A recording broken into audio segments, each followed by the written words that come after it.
तो मैं बरकोट की जितने भी मीडिया प्रभारी हैं, जितने भी हैं भाई, हमारा ये काम आप लोगों का है। बिल्कुल। लेकिन हमने जब वो वीडियो देखी, हो जो वायरल जो क्लिप थी विजयपाल रावत की और ऋषभ कुमार की, और साथ में एक भाई और था, तो मजबूरन हमको एक कदम उठाना पड़ा और मजबूरन हमको इस पे एक वीडियो बनानी पड़ी। ये काम आपका है सच्चा।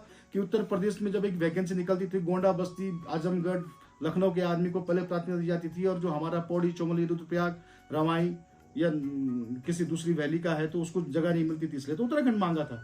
उत्तराखंड मांगे जाने के बाद, उत्तराखंड बन जाने के बाद, इतने वर्षों के बाद भी अगर वो नमस्कार, कल सीएम धामी बरकोट थे, हजारों की भीड़ थी, बड़ा जनसैलाब था, बड़ा भव्य कार्यक्रम था, रोड शो था। रोड शो के दौरान 3 नौजवान छत से सीएम धामी गो बैक का नारा लगाते हैं। कौन थे वो 3 नौजवान और क्या उनकी मांगे थी, क्या उनकी बातें थी, आइए आपको सीधा ले चलते हैं कल के प्रदर्शनकारी विजयपाल रावत जी से। 5 तारीख को सीएम पुष्कर सिंह धामी बरकोट में आते हैं, जन सैलाब उमड़ता है और हजारों की संख्या में के साथ भीड़ एकत्रित होती है। उन भीड़ में से 3 शख्स ऐसे थे जिन्होंने सीएम गो बैक के नारे लगाए। क्या है उनकी मांगे, लेके चलते हैं आपको। कांग्रेस के नेता है हमारे साथ विजयपाल रावत जी, और छात्र संघ अध्यक्ष हमारे ऋषभ। तो क्या मांग थी आपकी जो आपको ये गो बैक के नारे लगाने पड़े? देखिए, सरदार भगत सिंह ने असेंबली में बम फोड़ा था, तो उस बम से उनका मकसद किसी की हत्या करना नहीं था। उन्होंने कहा था कि बहरी जब सरकार हो जाए तो उसको जगाने के लिए धमाके करने जरूरी होते हैं। तो कल का जो कार्यक्रम था उसी भगत सिंह, सुखदेव, राजगुरु जी की प्रेरणा से वो प्रेरित था। और इस राज्य के अंदर बेरोजगारी के सवालों को लेकर के, पेपर लीक के मामलों को लेकर सड़कों पे बड़ा आंदोलन कर रहा है। हमारे इस पहाड़ की अस्मिता, हमारी बहन, हमारी बेटी अंकिता भंडारी का मर्डर हो जाता है, उसके हत्यारों को बचाने के लिए सरकार तमाम तरह के साक्ष्यों से छेड़छाड़ कर रही है। वो कानून और न्याय की मांग कर रहे हैं। हमारे रवाई जनपद में जहां सीएम आ रहे हैं, एक बड़ी सौगात का लोगों को इंतजार होता है। मुख्यमंत्री चाहे किसी भी पार्टी का हो, बीजेपी का हो या कांग्रेस का हो, लोगों को लगता है कि यार सीएम आ रहा है तो कम से कम हमारी पृथक जनपद की मांग है, हमारी मंडी की मांग है, इनको कर। लेकिन बड़ी मांग सब हमारी पृथक जनपद की चल रही है, क्योंकि उत्तरकाशी का भूभाग बहुत बड़ा है। तीसरी मांग हमारी ये थी कि पूरा उत्तराखंड का जो नौजवान है, जनमानस है, माताएं बहनें हैं हमारी, वो इस राज्य के अंदर मूल निवास और भू कानून की मांग कर रही है। इन 3 मुख्य मांगों को लेकर हमारा प्रोटेस्ट था। हम जानते हैं कि जब मुख्यमंत्री आते हैं तो बड़ा तामझाम रहता है, बड़ी सुरक्षा रहती है। सामान्यतः कल कई लोगों ने ज्ञापन देने की भी कोशिश की, उनको मिलने नहीं दिया जाता है। केवल बेहतर और अच्छा दिखाने की कोशिश होती है। तो इस बीच में हमें लगा कि इस लोकतांत्रिक सिस्टम में हमारी आवाज को दबाया जाएगा। तो मजबूरन जो भारत की आजादी का नारा था कि अंग्रेजों वापस जाओ, साइमन कमीशन, गो बैक, और जितने भी अंतर्राष्ट्रीय स्तर पर बड़ी क्रांतियां हुई है, तो गो बैक का नारा उसका मुख्यतः रहा है। तो हमने सीएम धामी गो बैक के नारे लगाए, और साथ में हमने 3 मांगों को कहा कि अगर ये 3 मांगे आप पूरी करते हैं तो आपका स्वागत है। तो सीएम धामी गो बैक का धर्म की राजनीति नहीं होनी चाहिए, राजनीति का धर्म होना चाहिए। तो धर्म हम सबकी आस्था का विषय है, हमारा निजी विषय है। सरकारें धार्मिक व्यवस्थाएं बनाने के लिए नहीं बनाई जाती है, सरकारें बनाई जाती है सामाजिक व्यवस्था बनाने के लिए। तो उसको लेकर के हमने अपना प्रोटेस्ट किया। मेरे साथ इस नव पीढ़ी के पूर्व शासन अध्यक्ष ऋषभ कुमार थे, एक क्रांतिकारी नौजवान अरुणकांत था। इन लोगों ने मेरा सहयोग किया, मैं इन सबका आभारी हूँ। हर उस व्यक्ति ने सहयोग किया जिसने इस कार्यक्रम को कल एप्रिशिएट किया और मुझे बधाइयां दी कि कम से कम एक नैतिक आवाज बनकर हमने अपने उत्तराखंड की माँ बेटियों के न्याय का सवाल उठाया, भू कानून का उठाया और पृथक जनपद की मांग की। तो मुझे जो मैंने किया, कल किया, उस पर मुझे गर्व है। ऋषभ भाई, आपको क्या लगा, मतलब आप आए तो आपने क्या सोचा था इस मांग को लेकर के? हमने ये सोचा था कि जो भाई जी ने हमने 3 मांगे रखी थी। सबसे पहले मांग थी हमारी अंकिता भंडारी, जो बहन है, उनके साथ जो हुआ वो किसी बेटे के साथ नहीं होना चाहिए। बिल्कुल। अगर वह जो कांड उनके साथ हुआ, अगर वो हमारे रवाई घाटी में होता तो क्या हम आवाज नहीं उठाते? तभी हम आवाज उठाते और अब भी हम आवाज उठा ही रहे हैं। विजयपाल रावत जी, आप हमें बताइए, भू कानून जो है उत्तराखंड में क्यों महत्वपूर्ण है, क्या महत्व रखता है उत्तराखंड में भू कानून? देखिए, भू कानून को आप ऐसे समझिए कि हिंदुस्तान है, कश्मीर से लेके कन्याकुमारी, भारत माता एक हमारी। बिल्कुल। इस भारत माता एक हमारी का जो क्षेत्रफल है, भूभाग है, वो बहुत बड़ा विस्तार है। हमारा दक्षिण का तट पूरा समुद्र का है, हमारे उत्तर में पहाड़ हैं, पठार हैं, मैदानी क्षेत्र है। तो हिंदुस्तान का जो पर्वतीय राज्य है, जिसमें हिमाचल, अरुणाचल प्रदेश, उत्तराखंड, नागालैंड, असम, मिजोरम, जितने भी हमारे हिमालय क्षेत्र हैं, वहां पे जब भी हम ये राज्यों का गठन हुआ तो वहां पे एक व्यवस्था दी गई क्योंकि हिमालय क्षेत्र में अगर कोई पर्वतीय राज्य तो इसका मतलब निश्चित है कि उसका बड़ा भूभाग वन का होगा, कम क्षेत्र में आबादी रह रही होगी, उस आबादी में कृषि भूमि भी होगी, लोगों के निजी भूमि भी होगी जहाँ पे वो निवास करते हैं, उसमें सरकारी भूमि भी होगी जहाँ पे सरकारी दफ्तर चलते हैं, स्कूल चलते हैं, अस्पताल चलते हैं। तो अगर वो जमीन बिकाऊ हो जाएगी, उस जमीन को दिल्ली, गुड़गांव, हरियाणा, बम्बई, गुजरात का कोई लाला, कोई सेठ, कोई अडानी और अंबानी टाइप का बड़ा व्यापारी खरीद लेगा हेक्टेयरों के हिसाब से, तो जो यहाँ का व्यक्ति होगा वो कहाँ जाएगा? अंततः वह उनके रिजॉर्टों में, गेस्ट हाउसों में, अय्यासी के अड्डों पर नौकरी करेगा, उसका शोषण होगा। तो इसको रोकने के लिए हर पर्वतीय राज्य में एक भू कानून है। तो उत्तराखंड भी वैसा ही भू कानून चाह रही है। अब भू कानून कैसा होना चाहिए, क्या होता है भू कानून में? हिमाचल के अंदर जो भू कानून लगा हुआ है उस भू कानून को हम अडॉप्ट कर लें। कश्मीर के अंदर जिसे 370 को लेकर के बदनाम किया जाता है वो भी भू कानून है, वो भी एक भू कानून है, वो भू कानून लागू किया जाए जिसमें कोई भी व्यक्ति उत्तराखंड में आकर के यहाँ पे एक लिमिट के तहत जमीन खरीद सकता है। पहले तो जमीन ना ही खरीदे तो ज्यादा बेहतर होगा, क्योंकि हमारे पास इतने संसाधन नहीं है। आज जो कुछ भी हमारे पास सोर्सेस है वो इसी भूमि से, इन्हीं पहाड़ों से, इन्हीं नदियों से, इनकी जो संसाधन है उनका दुरुपयोग ना हो पाए। तो जो शेड्यूल 5 और शेड्यूल 6 में व्यवस्था दी गई है कि भू कानून के साथ जो मूल निवास की मांग की है, आज आप देख रहे हैं हम रवाई के लोग हैं, हमारा अपना कल्चर है, खान पान है, संगीत है, गीत है, पहनाव है, वो बहुत खूबसूरत परंपराएं हैं। कल अगर यहाँ की जमीन है हरियाणा, गुजरात, इस तरह के सारे लोग खरीद लेंगे तो कहीं ना कहीं हमारी जो संस्कृति है वो दूषित होगी, वो प्रभावित होगी, गलत कल्चर आएगा। हमारे रवाई में ठीक है, आदमी शादी ब्याह में थोड़ा शराब पी लेता था, नाचता था, गाता था ना जी बिल्कुल। लेकिन जब आज संक्रमण हो रहा है संस्कृति का तो ड्रग्स, स्मैक जैसे नशे आ गए। बिल्कुल कि उत्तर प्रदेश में जब एक वैकेंसी निकलती थी, गोंडा, बस्ती, आजमगढ़, लखनऊ के आदमी को पहले प्राथमिकता दी जाती थी, और जो हमारा पौड़ी, चौमली, रुद्रप्रयाग, रवाई या किसी दूसरी वैली का है तो उसको जगह नहीं मिलती थी, इसलिए तो उत्तराखंड मांगा था। उत्तराखंड मांगे जाने के बाद, उत्तराखंड बन जाने के बाद, इतने वर्षों के बाद भी अगर वो सवाल यूं के यूं जिंदा है, वो समस्याएं यूं की यूं जिंदा हैं जो उत्तर प्रदेश में थी, फिर तो उत्तराखंड राज्य का कोई अस्तित्व नहीं रहेगा। क्या मतलब रहेगा इसका? तो ये भू कानून आज उत्तराखंड की एक सबसे आवश्यक मांग बन गई है। उत्तराखंड के विकास का जो डेवलपमेंट है, ब्लूप्रिंट है, उस भू कानून और मूल निवास की लड़ाई के अंदर छिपा हुआ है। इस पे स्पष्ट तौर से कोई कानून आना चाहिए। और दूसरी बात है, अंकिता भंडारी जो हत्याकांड हुआ, उसका जो आरोपी है वो सलाखों के पीछे है, फिर भी आप अंकिता भंडारी का आरोपी सलाखों के पीछे है, ये एक अर्ध सत्य है। अंकिता भंडारी जिस होटल में काम करती थी, जिस होटल में उसका मर्डर हुआ, उसके साथ अभद्रता हुई, उसका जो मालिक था, जो उसमें इन्वॉल्व दिखाई दिया प्रथम दृष्टि, वो जेल के अंदर है। लेकिन उसके बाद भी एक वीआईपी का नाम बड़ा चल रहा है। और अंकिता भंडारी के माता पिता, तो मैं बड़े स्पष्ट कहना चाहूंगा कि श्रीनगर में हड़ताल पे बैठे हैं, उनका जो फ्लैक्स है उसका आप देख सकते हैं, उसमें साफ लिखा है भारतीय जनता पार्टी के वर्तमान प्रदेश संगठन उपाध्यक्ष अजय सिंह की मोबाइल लोकेशन की जांच करो। जिस दिन अंकिता भंडारी का मर्डर हुआ उस दिन उस शख्स की लाइव लोकेशन क्या थी? अंकिता भंडारी के परिजन ये मांग कर रहे हैं, उनका सीधा सीधा आरोप है कि जो वीआईपी था वो था। अगर वो ऐसी मांग कर रहे हैं और एक ज्वलनशील मुद्दा है, सेंसिटिव मुद्दा है, संवेदनशील मुद्दा है, तो सरकार को आगे आकर उसकी जांच करा देनी चाहिए। दूध का दूध, पानी का पानी हो जाएगा। सरकार इस आरोप से क्यों बच रही है? कराई स्पष्ट जांच अगर उसको संदेह हो रहा। आशुतोष नेगी जो पत्रकार हैं पौड़ी के, उन्होंने जो अंकिता भंडारी के माता पिता की कल मदद कर रहे थे, उनके ऊपर एक झूठा मुकदमा SC/ST का लगा के कल उनको जेल भेज दिया। तो आप क्या मैसेज देना चाह रहे हैं? कल कोई भी आकर के हमारे पहाड़ की बेटी की अस्मिता के साथ खेल करेगा और उसकी जो मदद करेगा आप उसको जेल में डालोगे? तो एक आशुतोष नेगी पर आप जेल डालोगे तो 3 विजय पाल रावत, ऋषभ कुमार, अनंत कुमार पैदा होंगे रवाई घाटी में। तो ये हमारे पूरे स्टेट का मसला है।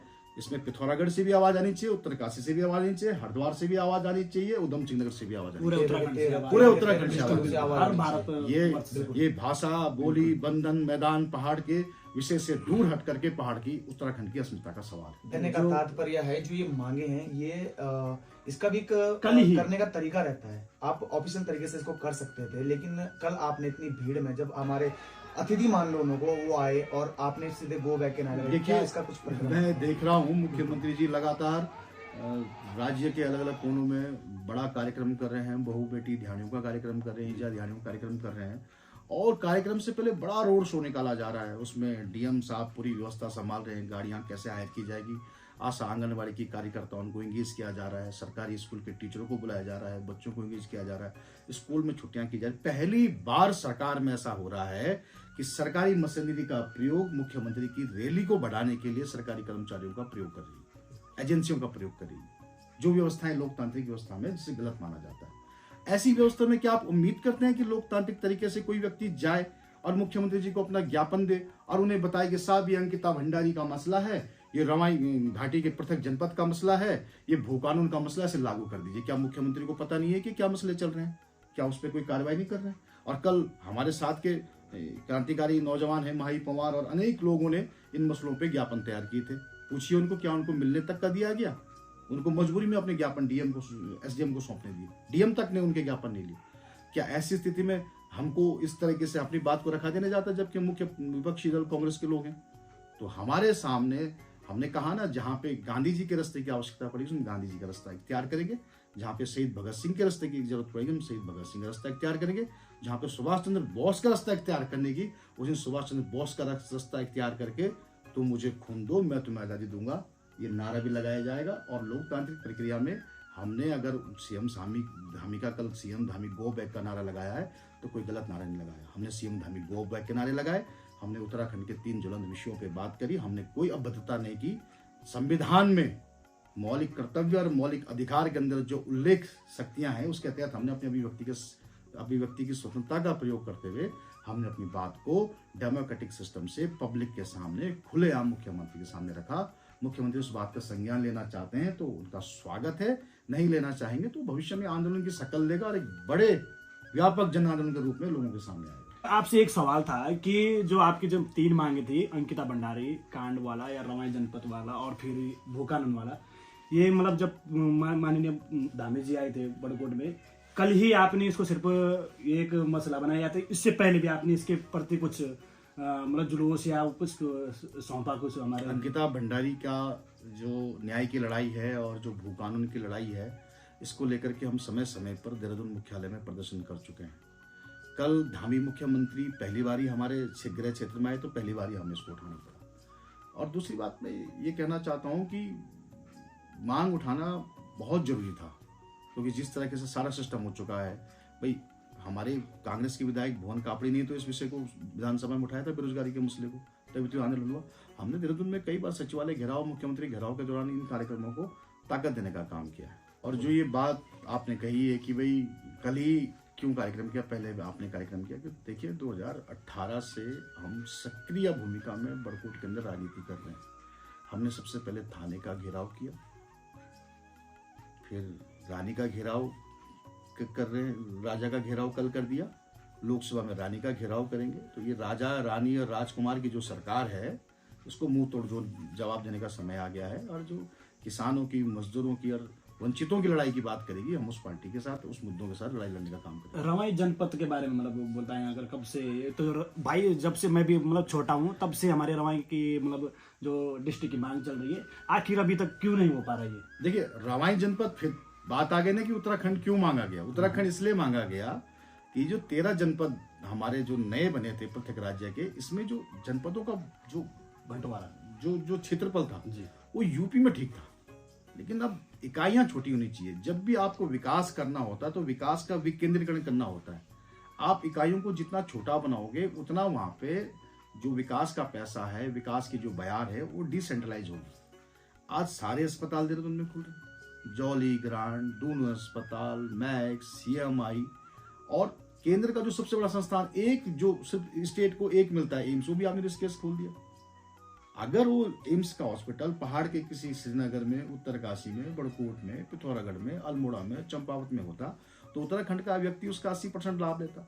आज वो ऋषिकेश में खुला है, पूरा पश्चिमी उत्तर प्रदेश, मुजफ्फरनगर, कानपुर, 80% व्यक्ति आज उस एम्स का लाभ ले रहा है। हमारा पहाड़ के व्यक्ति तो वहां जाता है, भीड़ देख के वैसे हतोत्साहित हो जाता है, मर जाता है वो किसी से कर्जा लेकर के अपना इलाज करा देता है।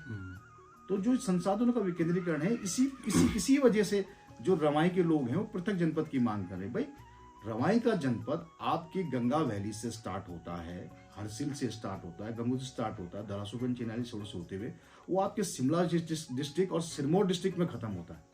आप समझिए ना कि हम हिमाचल की बाउंड्री को छू रहे हैं। मोरी के ओसला गंगाड़ का व्यक्ति, आराकोट में भूटानू का आदमी या बुलावट का आदमी जो वहां पे है, उसके लिए आप सोचिए कि उत्तरकाशी का मुख्यालय कितना दूर पड़ता है।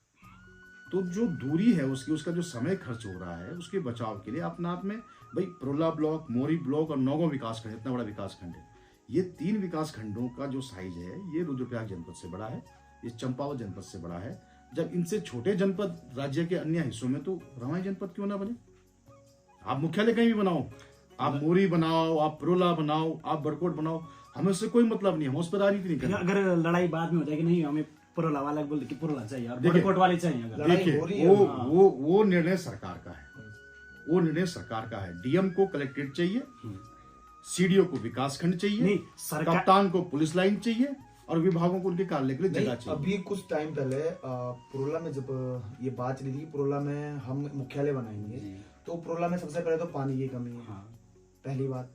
फिर ये जो बरकोट में जब बात चली थी, तो तुनाल का में इन्होंने जमीन का मुआवजा किया था, तो कुछ है आपके इसमें? मैं तो ये कहना चाहूंगा, ये सारा काम प्रशासन का काम होता है। बिल्कुल। जिले की घोषणा करना हो, किस नाम से जिले की घोषणा कर रहे हैं, और उसके लिए जमीन एक्वायर करना।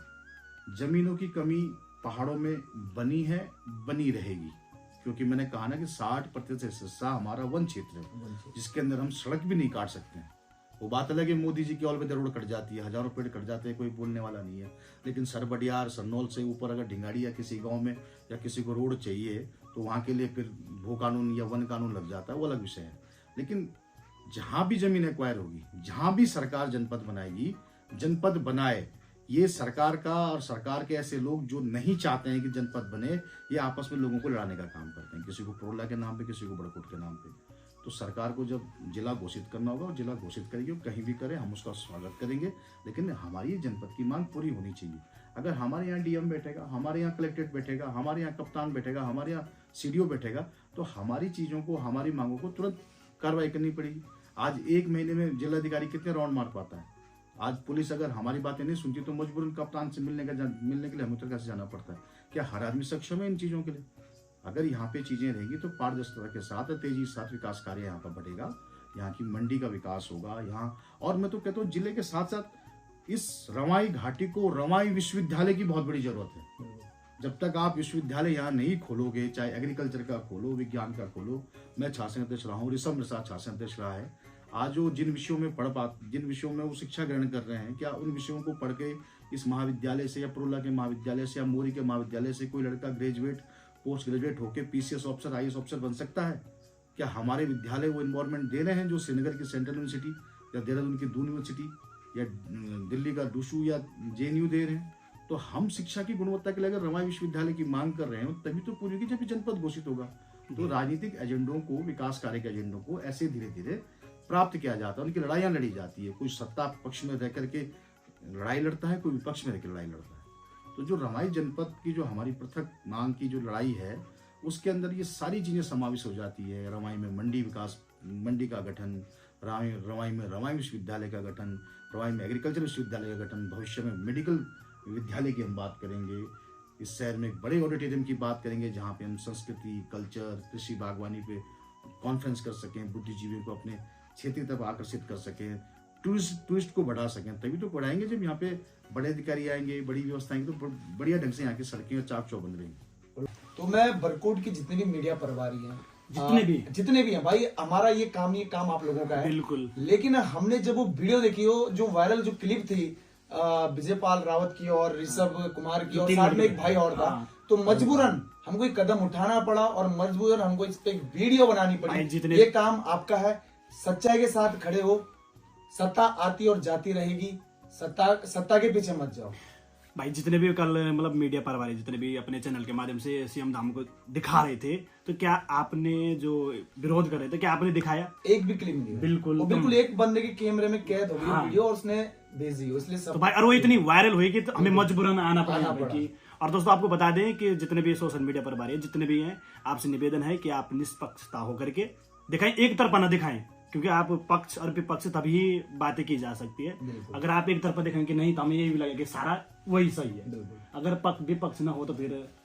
तो दोस्तों, आपसे जितना भी निवेदन है कि जितना भी आप इस वीडियो को शेयर कीजिए, और हमारे रवाई को पूरे उत्तराखंड में वीडियो शेयर बिल्कुल। भाई जो भी यूट्यूबर है, आप कॉपी करो, कोई दिक्कत नहीं, आप शेयर करो, दबा के शेयर करो, कोई दिक्कत नहीं, कॉपीराइट करेंगे। अंकिता भंडारी को न्याय दो यार भाई, बिल्कुल। और हमारे रवाई जनपद ना कब से हो रहा है, इसको यार कर ही दो। बिल्कुल।